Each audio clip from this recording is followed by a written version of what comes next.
Hey guys, Jack on Wrist here, back with another video, and in today's video, I want to talk about why you should not buy a Rolex watch. Now personally, I have owned two Rolex models, one from the vintage space, one from the modern space, so I definitely understand what it's like to purchase a Rolex watch, pay that premium, wear it around, get attention, and kind of everything that comes with it. So without further ado, here are some reasons why you should not buy a Rolex watch. So the first point is the association with Rolex. Now I know a lot of times being associated with Rolex is a good thing, as you're associated with a brand that is luxury, high quality, Swiss made, all of that, but you have to remember the negatives that come with that, as having a Rolex means that people are going to judge you, people are going to think that you're rich, which isn't necessarily the case, they're going to think that you're a snob, they're going to ask you if your watches are real. A lot of things come with owning a Rolex watch beyond just the good things with owning a Rolex watch. Personally, I've experienced this myself. My vintage model, I had a Rolex 1625, a Rolex Thunderbird. It was two-tone, and I got a lot of attention. I mean, even beyond the two-tone, people knew it was a Rolex.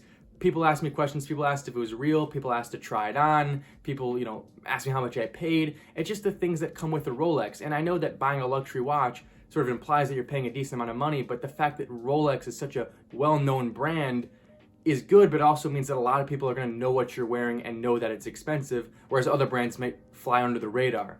The second point is prices. Now, simply put, Rolex prices are overpriced. And if you compare an example such as the Rolex Submariner to an Omega Seamaster, you can see that at a retail price, you're going to pay substantially more for the Rolex Submariner. Now, this isn't because the Rolex Submariner is miles better than the Omega Seamaster. No, it's because you're paying for the Rolex name. I just think that at the price you're paying, you can definitely get better quality, better value at lower price points. There are just so many different brands out there with so many affordable, or rather more affordable options than Rolex that provide a lot of bang for their buck, a lot of history, a lot of innovation, and again, you don't have to pay that Rolex price. Now, the final reason why someone may not want to buy a Rolex is because sometimes you can't buy a Rolex. If you walk into a Rolex authorized dealer today, you're not going to find a Rolex Explorer, you're not going to find a Rolex Submariner, you're not going to find a Rolex Daytona, or even some Oyster Perpetuals, which are pretty much the entry-level watches, and it's just because they're so scarce and they're so hard to buy at retail. Now, I already established that I think the retail price is too much, but now you can't even buy them at the retail price. Instead, you have to go aftermarket and either buy a pre-owned model or someone's model that they're just flipping for a quick buck, and now you have to pay thousands of dollars more for a guy that just got on a list. If you thought the prices were overpriced at retail, I can't even imagine what you're thinking when you're paying $2,000, $3,000, $4,000 more than the MSRP. It's just a little off-putting knowing I can't walk into an authorized dealer today and buy something as basic as a Rolex Oyster Perpetual in stainless steel right now. It just doesn't make sense. I can't pay a retail price for a watch that's at the entry level. That just seems ridiculous. No other brand has any situation like that.